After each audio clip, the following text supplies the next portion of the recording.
नमस्कार, आप देख रहे हैं टीपीवी न्यूज और मैं हूं आपके साथ अश्विनी सुरूही। बुलेटिन की शुरुआत करेंगे इस वक्त की बड़ी खबरों के साथ।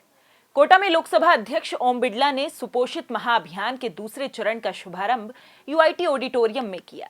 इसमें 3000 महिलाओं को सुपोषित करने का लक्ष्य रखा गया। लोकसभा अध्यक्ष ओम बिड़ला की पहल पर वर्ष 2020 से सुपोषित महाअभियान की शुरुआत की गई थी। मंगलवार को बालाजी मार्केट स्थित यूआईटी ऑडिटोरियम में आयोजित कार्यक्रम में दीप प्रज्वलित कर कार्यक्रम की शुरुआत की गई, जिसमें कोटा जिले की 2000 और बूंदी जिले की 1000 महिलाओं को इस योजना का लाभ मिलेगा।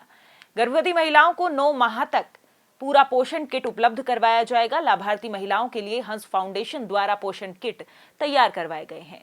सभी महिलाओं की मॉनिटरिंग के लिए स्वास्थ्य कार्ड भी दिए गए हैं।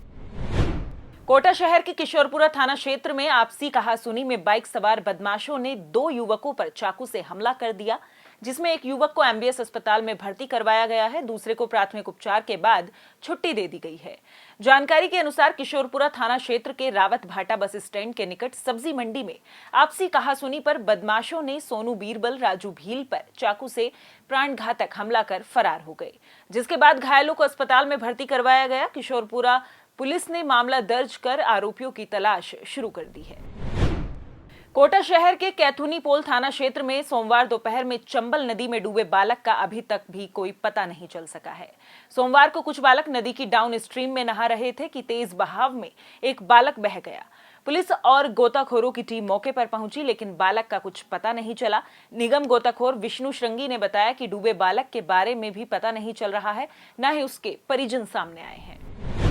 हिंडोली में अतिरिक्त मुख्य सचिव डॉक्टर सुबोध अग्रवाल और जिला कलेक्टर बूंदी रेणु जयपाल के निर्देश पर 15 मई से चलाए जा रहे अवैध खनन निर्गमन भंडारण अभियान के तहत राजस्व परिवहन एवं कार्यालय खनि अभियंता खंड द्वितीय बूंदी के खनि अभियंता प्रकाश माली के नेतृत्व में अवैध निर्गमन पर कार्रवाई की गई। खानी कार्यदेशक सुधांशु उपाध्याय ने कार्यवाही करते हुए ग्राम नटावा से प्राप्त हो रही अवैध खनन निर्गमन की सूचना पर औचक निरीक्षण किया और बड़ा नया गांव पर अवैध निर्गमन में लिप्त 2 ट्रैक्टर ट्रॉली खनिज मेसनरी स्टोन को जब्त किया। कोटपुतली में पिछले कुछ समय से बिजली तंत्र गड़बड़ाया हुआ है। कोटपुतली क्षेत्र में किसी फीडर में कम वोल्टेज तो किसी में बिजली कटौती की समस्या सामने आ रही है। भीषण गर्मी में वोल्टेज की कमी और बिजली कटौती को लेकर लोगों के सब्र का बांध अब टूटने लगा है। बिजली की परेशानी को लेकर लोगों ने जेवीवीएनएल के सहायक अभियंता कार्यालय पर पहुंचकर अधिकारियों के सामने अपना रोष प्रकट करते हुए धरना दिया।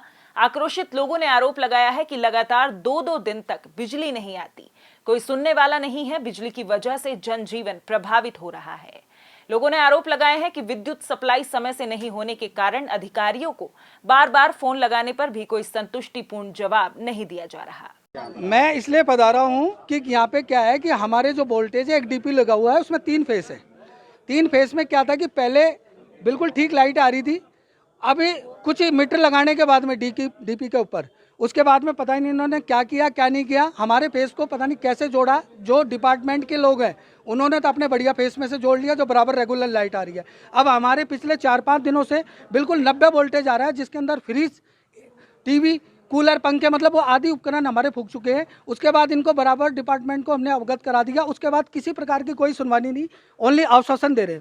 पीछे बोला कि डीपी भी हम लोग जयपुर प्रपोजल भेज दिया। जब जयपुर मैंने जानकारी करी इस बारे में, बोला हमारे तो साहब कोई प्रपोजल नहीं आया है। कल भी मैं लिखित रूप में इनको देके गया हूँ, आज भी मैं लिखित रूप में देके जा रहा हूँ। सिर्फ आश्वासन के अलावा कुछ नहीं किया जा रहा है। आप बिजली विभाग के पहुँचे हैं, क्या है आपकी समस्या? सर, हमारे यहाँ लाइट नहीं आ रही पिछले 2-3 दिनों से, तो बिल्कुल न तो पंखा चल रहे, न मोटर चल रही, न और कुछ। 90 वोल्टेज से ज़्यादा ही नहीं है। और बताओ, छोटे छोटे बच्चों को छोड़ के ना आए हम, और बिल्कुल ही वो नहीं है। पानी से बहुत ज्यादा परेशानी है, सुनाई दे रहे नहीं, कोई सुनाई नहीं हो रही हमारी। लक्ष्मीनगर में तो ट्रांसफार्मर हो गया, तो उसको चेंज कर दिया तो सही हो गया, उसमें कोई इशू नहीं है। बीडीएम की तरफ भी यही हाल है, पूरा शहर में यही स्थिति चल रही है। 2-3 रोज से तो क्या वोल्टेज, गर्मी की वजह से गर्मी भी ज़्यादा थी, इसलिए लोड भी एक्सेस ज़्यादा बढ़ गया। लोड बढ़ने से थोड़ी कई एरियो में दिक्कत थी, उसको अपन सॉर्ट आउट कर दिया। केबल वगैरह जहाँ खराब थी उसको चेंज कर दिया। अब एमआई का इन्होंने अभी बताया, एमआई को उसको अभी देख, कल भी इनको भेजी थी, अब रात को करके आया तो उन्हें बता रहे कि अभी सही हुई नहीं, तो उसको अभी दोबारा अभी गाड़ी करके उस केबल वगैरह को चेंज करवाना है। या इनके एक ट्रांसफार्मर की बता रहे हैं, ट्रांसफार्मर और लगा हुआ, तो उसका वो देख के प्रपोजल तैयार करवा दो। अलवर एक बार फिर शर्मसार हुआ है। अलवर के टहला थाना क्षेत्र में एक 9 वर्षीय बालिका के साथ दुष्कर्म का मामला सामने आया है, जहां पिता के दोस्त के भाई ने ये गलत काम किया। बालिका सब्जी लेने के लिए घर के पास गई थी। इसी दौरान रास्ते में मिला आरोपी उसे बहला फुसलाकर अपने साथ ले गया और घटना को अंजाम दिया। परिजनों ने मामले की लिखित शिकायत पुलिस को दी। पुलिस ने पोक्सो सहित SC/ST एक्ट की धाराओं में FIR दर्ज कर मामले की जांच पड़ताल शुरू कर दी है। वहीं आरोपी घटना के बाद से फरार है। पुलिस ने कहा है कि मामले की जांच पड़ताल चल रही है, जल्द ही आरोपी को गिरफ्तार किया जाएगा। देखिए, अलवर के एक थाने इलाके में एक मुकदमा दर्ज हुआ है, जिसमें एक 9 वर्षीय बालिका के साथ दुष्कर्म का आरोप है, जिसमें तुरंत FIR दर्ज करके deputy SP SC/ST cell Hari Singh घायल के द्वारा अनुसंधान शुरू किया जा चुका है और साथ ही साथ आरोपी को भी डिटेन किया जा चुका है और आगे अनुसंधान इसमें जारी है। रायसिंह नगर में सेना भर्ती शुरू करवाने की मांग को लेकर छात्र संगठन SFI द्वारा श्री गंगानगर सांसद निहाल चंद मेघवाल के निवास घेराव के दौरान पुलिस से जमकर धक्का मुक्की की गई। SFI कार्यकर्ताओं द्वारा सांसद निवास में जाने के दौरान पुलिस द्वारा लगाए गए बैरिकेड्स को तोड़ दिया गया। इस दौरान माहौल तनावपूर्ण हो गया। अतिरिक्त पुलिस अधीक्षक बनवारी लाल मीणा के नेतृत्व में पुलिसकर्मियों द्वारा आक्रोशित छात्र नेताओं को रोकने का प्रयास किया गया। वहीं सेना भर्ती शुरू करने की मांग को लेकर सांसद के निजी सचिव को ज्ञापन सौंपा गया। विरोध प्रदर्शन को देखते हुए अतिरिक्त पुलिस अधीक्षक बनवारी लाल मीणा के नेतृत्व में जिले के 6 पुलिस थानों का जाब्ता मौके पर तैनात किया गया। आज SFI के राष्ट्रीय व्यापी आह्वान पर आर्मी भर्ती को लेकर सांसद निहाल चंद मेघवाल का किया घेराव। इसमें हम चाह रहे हैं कि नौजवानों को 3 साल की उम्र में छूट दी जाए, आर्मी भर्ती जल्द से जल्द करवाई जाए और जो 3 साल के जो रिक्त पद है आर्मी भर्ती में वो पद भरे जाए। धन्यवाद साथियों, इनकलाब जिंदाबाद। आज माननीय सांसद महोदय का घेराव करके और छात्र संगठन student federation of India SFI ने देशव्यापी आह्वान पे हमने ये मांग की है कि जो पिछले 3 साल से सेना भर्ती जो नहीं हो रही है उसको शुरू किया जाए। झुंझुनू में भी अब सेना भर्ती जल्द करवाने की मांग जोर पकड़ने लगी है। आज छात्र संगठन SFI ने देशव्यापी आह्वान पर झुंझुनू में प्रदर्शन किया। शहीद स्मारक से लेकर जिला परिषद तक विरोध मार्च निकालकर जल्द सेना भर्ती करवाने की मांग की गई।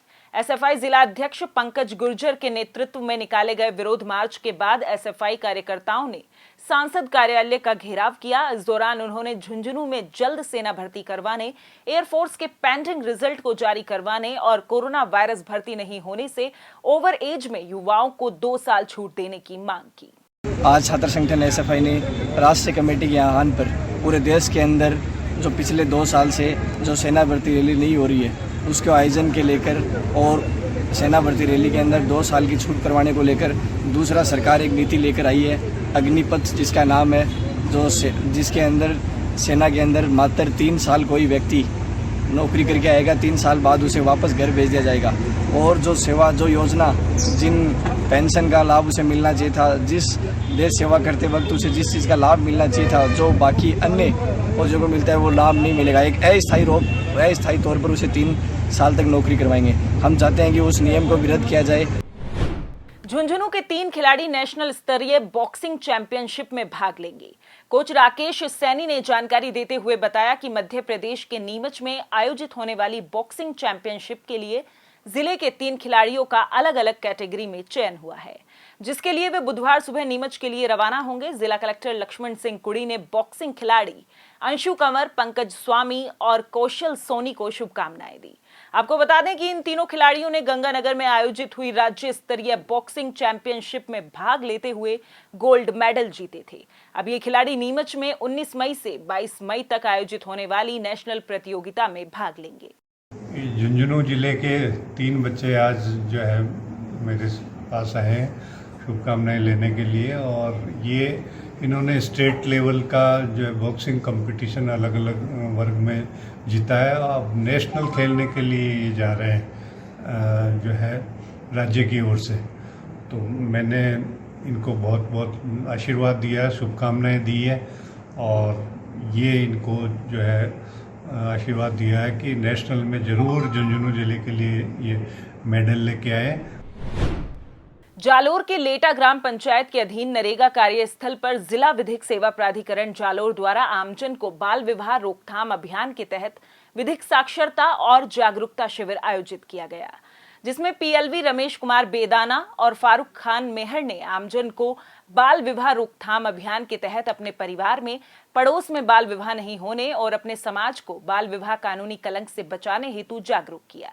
साथ ही विभिन्न प्रकार की योजनाओं की जानकारी भी दी गई। इस बुलेटिन में फिलहाल इतना ही। देश प्रदेश की तमाम बड़ी खबरों के लिए देखते रहिए टीपीवी न्यूज़। नमस्कार।